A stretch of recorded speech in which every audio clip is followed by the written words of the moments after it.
Hi, this will be dedicated to why you should be voting for Barack Obama in 2012, and just a broad stroke of issues, sort of a broad canvas of issues. I'll do one at a time here. First, the economy. Um, there's several things that Barack has done for the economy. President Obama has done for the economy, taking steps to put Americans back to work and creating an economy where hard work pays off and responsibility is rewarded. Some of his major accomplishments: Wall Street reform. The president created the Consumer Financial Protection Bureau.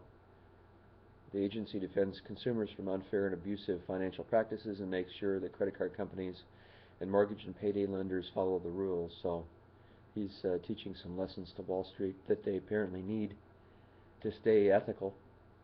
The president appointed Richard Corday as director of the CFPB to serve as a watchdog with one job, and that's to look out for the best interests of American consumers.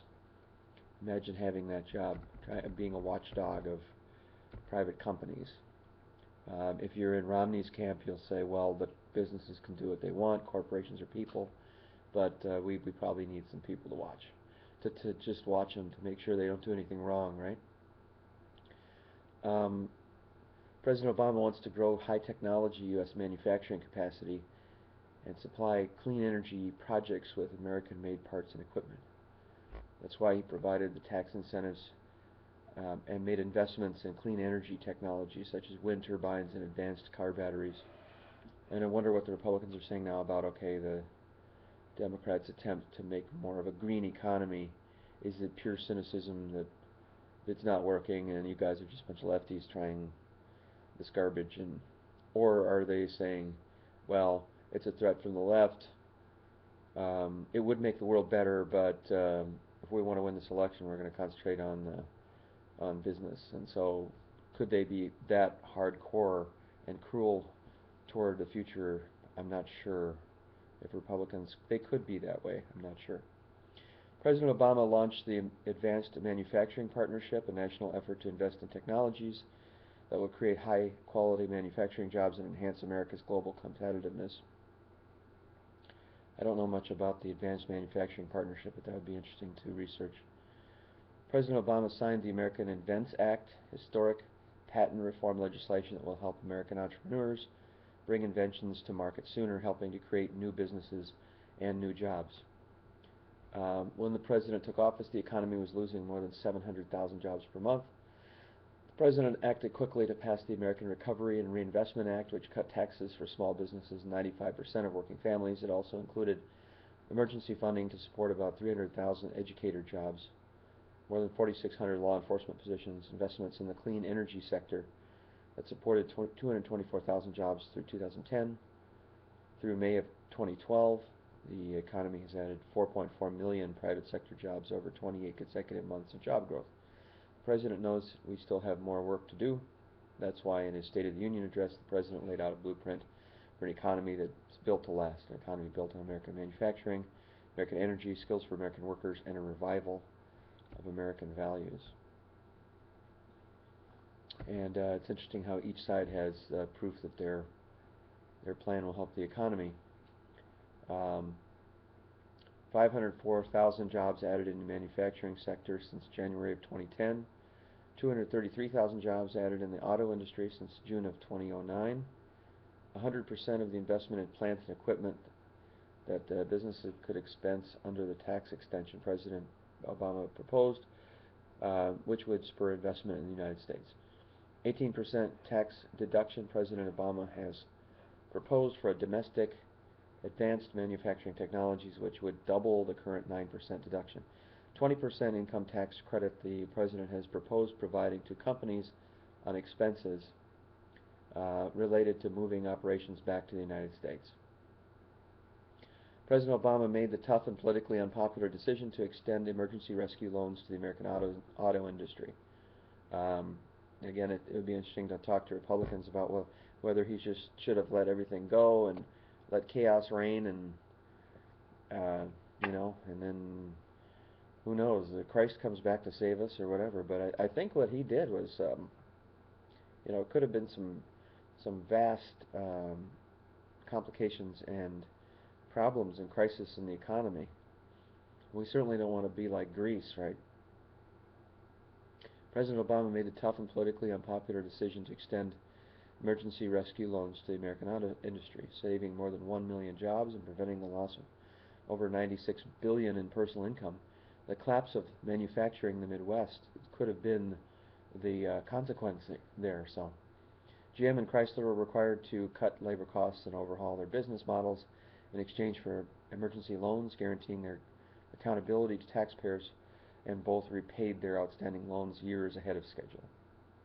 Today, the big three, Ford, GM, and Chrysler, are all profitable for the first time in years, adding shifts and facilities along the country, across the country, that is. The industry has added over 200,000 jobs since '09. As we said, the GM is once again the top-selling automaker in the world, posting its largest ever annual profit in 2011.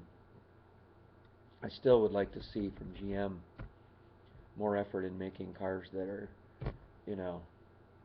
we're still seeing these big old box cars, big, huge cars. We should not be doing this.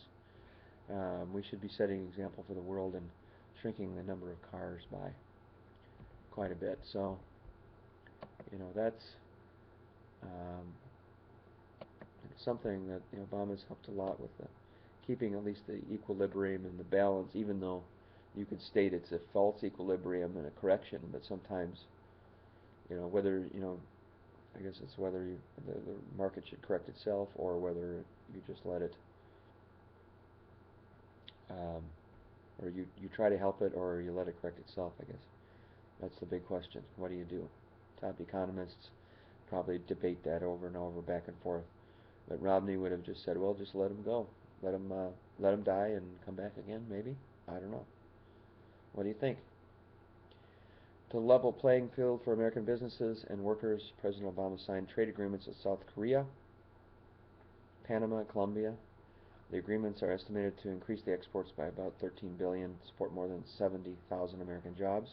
President Obama created the National Export Initiative, an effort to help businesses compete in the global marketplace and double their exports by 2015, a target that apparently the administration is on track to meet.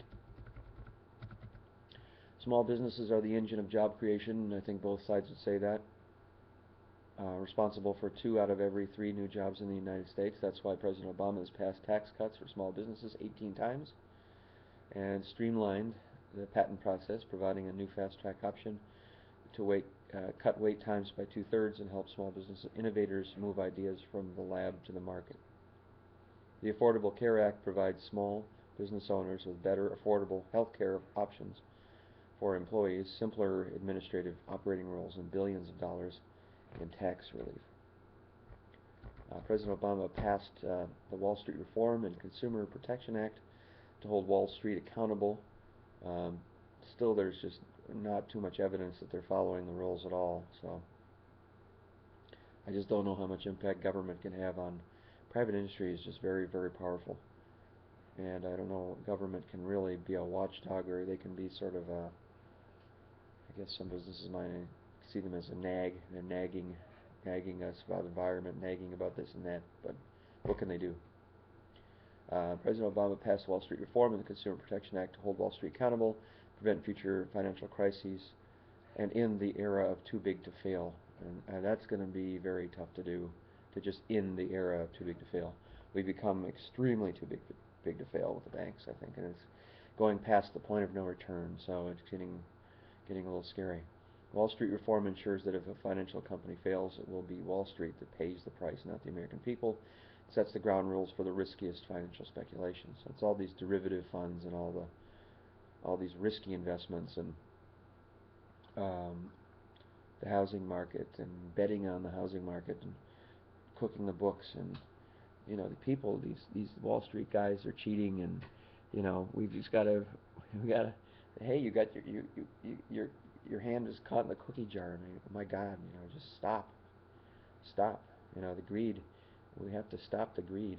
Greed is the problem. It's not the evil corporations. So let's look deeper at the greed of human beings. That's what, those things we are painful to look at. That's what we have to look at. Okay, let's wake up. President Obama also enacted the Credit Card Bill of Rights to protect consumers from unfair and deceptive practices like over-the-limit charges and hidden costs. So, he's really trying, but I think that Wall Street reform, there's still a lot of corruption going on and people looking the other way in Wall Street. Until we realize that, then it's going to be rough. On my next video, or one of the upcoming ones, we'll look at Medicare and Medicaid, and the fact that Romney and Ryan want to tear away at the future and rip away the Medicaid, turn it into a voucher program, and Democrats are looking at changing the whole scheme of things to something called the Affordable Care Act, which would integrate into that. Sure, taking money from Medicare, transforming it into a better program. That's what, as far as I understand, that's what it is. You got to wonder what side has the best interests of the whole country in mind, and it sure seems like Obama-Biden right now. So anyway, I hope you guys have a good day, and I hope that these videos at least will show one person's thoughtfulness about the election. I think it's a very important one, and I think we need to side for the people and not Wall Street and the 1%. I think the 99% do deserve our attention.